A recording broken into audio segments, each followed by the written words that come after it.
Il-Partit Nazzjonalista qiegħed jinsisti li l-liġi tal-finanzjament tal-partiti li qed tkun diskussa bħalissa fil-Parlament ikun fiha elementi li jaħsbu biex ikunu finanzjati il-partiti politiċi. Dan irriżulta mid-diskors tas-Segretarju Ġenerali tal-Partit Nazzjonalista Chris Sajt l-erba' filgħaxija fil-Parlament. Għandna nagħmlu liġi li taħseb ukoll kif il-partiti politiċi jistgħu jiġu mejjuna. Tul id-diskors tiegħu Chris Sajt ilmenta li l-Partit Nazzjonalista li kien fil-gvern għal ħafna snin kien żvantaġġat meta mqabbel mal-Partit Laburista.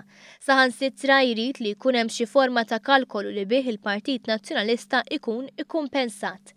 B'reazzjoni għad-diskors ta' Sajt il-Partit Laburista qal li wara li l-liġi tal-finanzjament tal-partiti tħallit fuq l-iskaffa minn Gvern Nazzjonalista wara ieħor, illum Simon Busuttil qed jgħid li din il-liġi għandha sservi biex il-poplu jħallas għall-inkompetenza tal-Partit Nazzjonalista stess.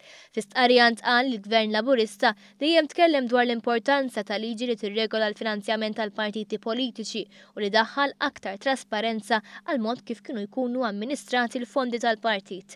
Il-Partit Laburista qal li sal-lum jidher li l-Partit Nazzjonalista ta' Simon Busuttil għandu problema li l-finanzi tiegħu jitpoġġew taħt skrutinju.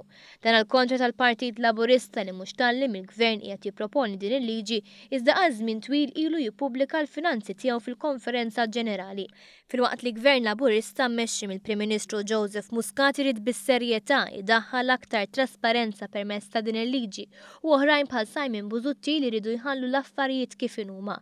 Iktar minn hekk Simon Busuttil irid li l-poplu Malti u Awċi jisolvilu l-problemi finanzjarji li għandu il-partit tiegħu.